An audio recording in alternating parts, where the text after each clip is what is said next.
expectancy is that we have a judge that represents humanity and that represents the laws that are supposed to be designed to protect all of us. The family of Elijah McClain already looking ahead to sentencing after guilty verdicts for the paramedics involved in the Colorado man's death. Good evening. Welcome to West Coast Wrap. I'm Alex Savage. Tonight's verdicts wrap up a series of trials related to McClain's death. The paramedics injected him with the sedative ketamine after police put him in a chokehold. Jurors found Jeremy Cooper and Peter Kucinich guilty of criminally negligent homicide. The jurors also found Kucinich guilty on one second-degree assault charge. Those paramedics injected McClain with an overdose of ketamine in 2019. It was given after Aurora, Colorado police officers put the 23-year-old in a neck hold. Police officers detained McClain as he walked home from a store. He died days later. McClain's mother left the court earlier today with tears in her eyes. A family spokesperson said their pursuit of justice is not over. They are pleading for the judge to hand down appropriate sentences. The responsibility that the judge has is to look at the law and ensure that the sentencing matches the punishment. The deliberation that he needs to go through, I wish him through it with diligence, with humanity, with honor, and this is now his legacy that he will be able to inscribe in history. In the other two trials related to McClain's death, one officer was found guilty of homicide and two others were acquitted. Defense attorneys in those cases placed blame for McClain's death on the paramedics. For more perspective tonight on these verdicts, we are joined live by our legal analyst, Michael Cardozo. Michael, thank you for the time here. Why do you think the jury in this case found the paramedics were guilty in McClain's death? Well, the jury in this case did absolutely what they should have done. I mean, the photograph that you just had on the screen, look how slight he was. And you had a number of police officers there. They stop him. They say in the police officer's case, they point to the paramedics, as you said, and said, it wasn't our fault. It was their fault, the paramedics. But as part of the evidence, it came out that the police were yelling at the paramedics, telling them, give him ketamine, give him ketamine. He's fighting us, give him ketamine, when in fact he was unconscious at that time. This was a nice, gentle young man that the Aurora police started a scuffle with him, a kerfuffle, and it ended up horribly. They should have been convicted. Jury did the right thing here. Yeah, the prosecutors here said the two paramedics didn't do basic medical checks on McClain before they gave him that ketamine. It obviously makes sense to you why we saw the verdicts that we did, but we also know that the defense in this case, their argument was that these paramedics were simply following their medical training. Why do you think the jury didn't buy that defense? Because they didn't believe they were following their medical training. They didn't take pulse of the young man. They didn't follow other protocols, so they obviously believed factually that they didn't follow their training in this particular case. And for a man that size, and like I said, look at the photograph of him. He's a slight young guy, and they really gave him a full needle of ketamine. I mean, we all know about ketamine. We've heard about Matthew Perry, who died from an overdose of it, and here you have the police directing the paramedics to give him ketamine, and that's a case where first responders, the paramedics, have to have the character not to listen to the police. If they're saying, load him up with ketamine, you don't follow what a police officer says. They're not trained to do that. And the jury believed that those first responders, the paramedics, did not follow their training. And that's simply what it came down to. Let's talk about the broader implications potentially of the outcome in this case, because across the country, there have been criminal charges brought against medical first responders in a number of cases, which is rare to see. This was the first such case to reach a trial here. What do you think the outcome here in McClain's death will mean for these other types of cases as they're prosecuted? Well, I think a lot of it have to stop and think, is this all political? Let's start charging police officers. Let's start charging first responders. What we have to do, all of us, is take a step back and look at each case individually. look at the facts of the case, dig deep into the case. So when you either get upset, agree, or disagree with it, at least you know the facts and you don't simply say, cops killed guy, first responder killed guy, so they're wrong, let's go after them for this. Sadly, as we saw the other day up in Washington, jury brought back a not guilty verdict in that case, and part of their thinking, from what I understand, was that it was very politically motivated. Just as in this case, the local prosecutor didn't prosecute it, they bring in the attorney general. In this case, they were right in doing that. In Washington, you wonder what happened, why they did that up there. But that's why I say each case has to be looked at individually. And if you're going to take a side, at least know what you're talking about and understand the facts of each of the cases. All right, our legal analyst, Michael Cardoza, joining us live tonight. Michael, thank you. We appreciate it. You're welcome. Take care. Happy holidays. Happy holidays to you. Thank you. All right, now we turn to an update on that major verdict we did tell you about last night when 3 Tacoma, Washington police officers were acquitted in the death of Manny Ellis, who was beaten, shocked, and held face down during his arrest in 2020. Tacoma city officials say an internal affairs investigation into the officers was expected to finish today. That review, launched yesterday after the verdict, examines if the officers committed any policy violations. The Tacoma police chief will review the recommendations within 2 weeks and then decide on any potential discipline for those officers, which could include termination. We turn now to the storms moving across the West Coast. The system that flooded parts of Southern California yesterday hit Arizona today. Here's a live look at Phoenix tonight and the conditions there. Storms started moving into this area early this morning. Fox 10's Lauren Clark shows us how the rain caused trouble for people working to get a jump start on holiday weekend road trips. 'Twas 3 days before Christmas and drivers are gassing up for long trips. Yeah, we actually just came from Vegas. We came here to Scottsdale to visit some of our best friends, and we're on the way to California. But hitting Arizona, Maria was met with quite the soaker. It's a little slippery, just a little bit slippery. The winds aren't helping either, so we're just bracing for it. Widespread rain hitting the Phoenix Valley. The day-long drizzle colliding with one of the busiest road travel days of the year. According to AAA, 2.2 million Arizonans will be hitting the roads between December 23rd and January 1st, a near record. Several drivers decided to get a head start from the crowds by heading out Friday afternoon. But the heavy traffic and slippery, slick conditions still made driving on the road pretty bad. The weather. We're actually driving out to California. Catching the attention of the Roscoe family, gearing up for a drive to LA. It gave us a little bit of hesitation when we were thinking about traveling today, but I think, it's better than snow. So we said, let's do it anyway. But for Casey, Megan, and little Vince, who will be staying in town, the rain is a nice addition to the holiday season. Happy to have this weather. Makes it feel more like winter. And that was Fox 10's Lauren Clark reporting for us. Southern California is beginning to dry out now after being slammed by several strong storms this week. Here's a live look tonight at the Santa Monica Pier, where people are out and about tonight after that heavy rain they saw yesterday. And crews in Santa Barbara were busy repairing damage from the storms. They did get a stretch of Highway 101 reopened ahead of schedule after part of the roadway and drainage system were damaged. High water swamped cars in the Santa Barbara area yesterday and also affected some homes. And there was also a small landslide in the Hollywood Hills that sent mud into one person's backyard.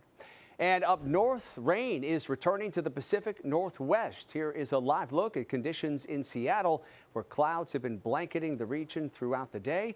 Let's bring in KTVU meteorologist Mark Tamayo, who is tracking the rain as we head into the holiday weekend. Mark? Hi there, Alex. Yeah, with that new storm moving into Seattle today, as we had some development up there with that frontal band. But of course, as you have been talking about a lot, that major storm, at least for portions of Southern California. Thankfully, as you mentioned, things drying out today with the sun-cloud mix. The main action earlier this afternoon was out toward Palm Springs, and all that energy has been drifting to the east, closer to Arizona. So rainfall totals, the storm totals really adding up in a few spots, as you can see. Santa Barbara and Oxnard over 6 inches of rainfall over the past few days. Ventura almost 5 inches, and as you can pick out, Malibu 2.76, LAX 2.72 inches. So that's a lot of rain within a short amount of time. Here is the radar right now, as you can see. Thankfully, we're not talking about a lot of coverage in Southern California. These are some of the storm reports from earlier today, right around Riverside. As you can see, some flooding reported on I-10 early this morning at about 2:57. As we check out the radar once again, we're showing you some, at least the things really settling down out towards Southern California. But here's the activity moving into Arizona right now. We do have some heavy rain reported out in the Phoenix area for this hour. And here's the forecast model. It's keeping things pretty active for tonight in Arizona, but this system will be on the move. This is 3 a.m. Saturday, and then as we take this into the rest of your Saturday, it looks like we will gradually clear things out. We'll have more on the weekend outlook for the whole West Coast coming up in just a few minutes. Okay, we'll see you in a bit, Mark. Thank you. Let's give you a live look tonight at San Francisco International Airport and talk about the holiday travel rush. Today, an estimated 152,000 passengers are expected to pass through SFO. Today is expected to be the single busiest day of the holiday travel season. At Terminal 3 at SFO, the TSA security lines were long today, but some passengers say they have seen them even longer in previous years. Travelers we spoke to say they are expecting a busy day, and they did give themselves some extra time. A little thin in terms of giving us enough time to get through security, but I think it's been smooth and it's been easy going. During the holiday travel period, SFO says an estimated 2.2 million people will pass through the airport. In Oregon, a large, fast-moving fire burned several buildings at a supply store. This started early this morning at Gorge Building Supply in Hood River, and you can see the size of the fire from that shot. When crews arrived at the scene, they had to call in more resources because of the size of the fire and how fast it was spreading. What caused the fire remains unclear tonight. Fortunately, no one was hurt here. Crews in San Diego rescued a man from the side of a cliff who may have been trapped there for up to 3 days before he was found. Rescuers say someone heard him calling for help yesterday. They believe he tunneled under rocks and concrete slabs for shelter and then got wedged about 15 feet down. When rescuers arrived, he was being crushed by those slabs on top of him. Stormy weather and high tide made it difficult to get him out. Crews used drills and microblasts to remove the rock as they had to treat him for hydration. When we inserted our medic on the top to give them an ID, our medic had to go face first, be lowered down into it, and apply an IV into his hand hanging from the top. So that's how tight it was on the inside for them to do that. Fire officials say the man did suffer some major injuries to his abdomen as well as his legs.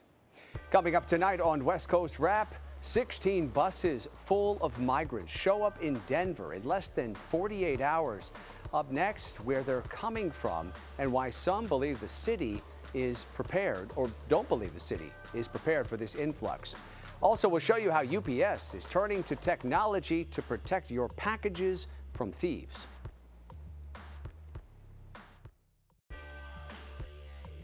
City leaders in Denver say they're on track to see as many as 100 buses dropping off migrants just this month. At least 16 buses have arrived in just the past 2 days there. Texas Governor Greg Abbott says he is sending those buses because his state can't handle an influx of migrants arriving at the southern border. Many of those migrants showing up in Denver are becoming members of encampment communities. Fox 13's Gabby Easterwood reports some people in Denver are worried one encampment is getting too big. Any given day, you can find Bo Blackford working on his pride and joy. Beautiful stock Honda. A few doors down from Bo is Ralph Williams, who's lived on this block for 2 decades. I'm amazed that it's there. I mean, like, it's a total WTF moment. These tents and hundreds of migrants nearing both of their doorsteps. I just keep seeing more buses show up and more and more. And it stresses me out. And if the tents look like they're coming up here, I don't want to live there. Originally, the city was picking up trash from the encampment 3 times a week. Now it's 5, but residents say that's still not cutting it. The more people that show up, the it might even need to be daily. At least 2 times a day. I mean, it's a mess. It's overflowing everywhere. The trash highlighting the major issues with the migrant numbers. The city says they're working diligently to get these people into housing, But that presents its own issues because many aren't authorized to work. And if they can't work, there's only so much to go around. I'm worried about what it's going to be when they're all desperate and there's not enough to go around. And that was Fox 13's Gabby Easterwood reporting for us tonight. Denver Mayor Mike Johnston is hoping to clear some encampments by the end of the year. He says the shutdown of encampments will happen as the city secures other places for people to stay. The city is focused on converting hotel units and creating communities with tiny homes. A new warning is out for holiday travelers who usually use Lukeville, Arizona's border crossing. The U.S. consulate is advising people against detouring to other crossings in the hopes of eventually getting to Mexico's Rocky Point beach community. Rocky Point is in the Mexican state of Sonora.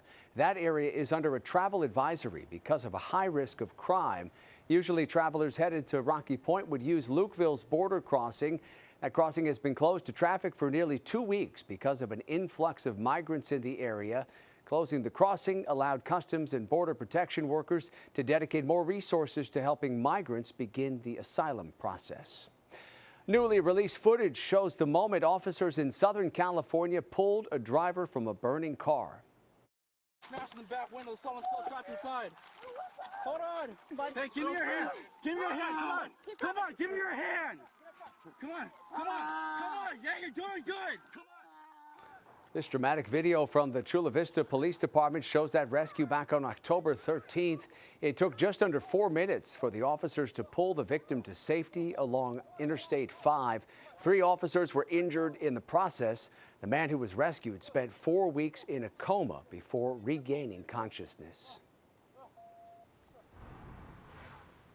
And weather will continue to track 2 storms across the West Coast. The first one is moving out of Southern California right now. The focus is in Phoenix. They are reporting some heavy rain. And then also up in the Pacific Northwest, you can see some rain showers and even some snow showers as well out towards Seattle and Portland. The radar is picking up on the rain in that portion of the West Coast. And out toward Phoenix right now, we have the rainfall. Thankfully, in Southern California, it has been such an active period. But as you can see here over the past few frames into this afternoon, those rain clouds are moving on out of town as well. In Seattle, you can see earlier today, temperature of 46 degrees, a sun-cloud mix. And then in San Francisco, a beautiful day, temperatures up into the lower 60s. In fact, the Bay Area, we had a few low 70s out there across portions of the region earlier this afternoon. And in Southern California, you can see those clouds kind of clearing on out. So it looks like they have a sunny forecast heading into the holiday weekend. Right now, check out the current temperatures out there. 58 degrees in Phoenix, as I mentioned, reporting some heavy rain for this hour. Seattle is 42, San Francisco is 57, and Los Angeles currently 62 degrees. Here's the game plan for tomorrow. Sunshine returns, as you can see here, but clearing skies for San Francisco and also drying out for Southern California. We will have the chance of some rainfall for Denver, temperatures in the 50s, and then some showers, especially for the morning hours in Phoenix, but the activity should begin to back off into the afternoon hours. So here is the forecast model. Here we are tomorrow afternoon out toward Arizona, out toward New Mexico, and some snow developing out toward the Rockies as well. We'll continue to put this into motion into your Sunday. Rainfall could be making a comeback up in the Pacific Northwest. And as we take this into a Monday for Christmas, looks like we could be talking about some soggy conditions for Seattle and Portland and maybe some rain up in extreme Northern California, but dry conditions for Southern California, dry conditions out toward Phoenix as well. So here is the 3-day outlook. The Seattle gets a break for tomorrow, but then rainfall makes a comeback by Sunday. San Francisco, maybe some more clouds as we head into Monday for Christmas Day. And then for Southern California, a sun-cloud mix. There's that one rain cloud for Phoenix for tomorrow. And then sunshine returns by Sunday and into Monday. Alex. Mark, thank you. Okay. California State University faculty and employees are expected to go on a week-long strike next month. The 2 unions representing the group say the strike will take place in late January. A series of one-day strikes was held earlier this month. The unions say the CSU system has repeatedly refused to bargain in good faith and treat workers with respect. The CSU chancellor put out a statement saying CSU respects the right of unions to engage in lawful concerted activities. A federal appeals court has revived a child sexual exploitation lawsuit filed by the man who appeared as a naked 4-month-old baby on the cover of Nirvana's 1991 album Nevermind. The suit argues Spencer Eldon has suffered permanent harm from the album cover, while the band and others have profited off this image. Yesterday's decision reversed a previous ruling that said Eldon waited too long to file suit, and it now sends the case back to a lower court. Tacoma, Washington will be represented at the next Golden Globe Awards. Joe Coy, who grew up in that city, has been announced as the award show's next host. The actor-comedian says he is excited and looking forward to making his Filipino family proud. Last year, Coy starred in Easter Sunday, the first big studio movie to feature an all-Filipino cast. Coy has also released 5 of his own stand-up specials. The Golden Globes will take place in 2 weeks on January 7th. Coming up tonight, packages vulnerable to thieves. We'll tell you how new technology may help to protect your online orders. Also, some very long lines in Southern California, and the people standing in them say it is all worth it. We'll tell you about the one thing they're after to put together their holiday meals.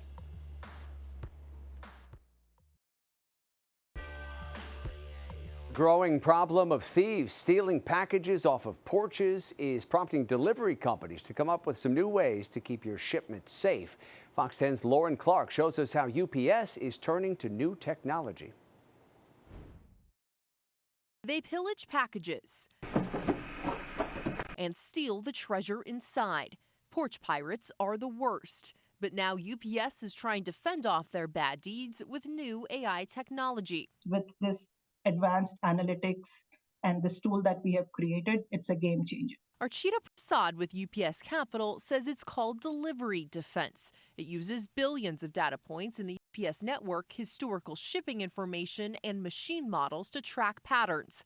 Using this information, addresses are assigned a confidence score in the system. The higher the chance of theft, the lower the score.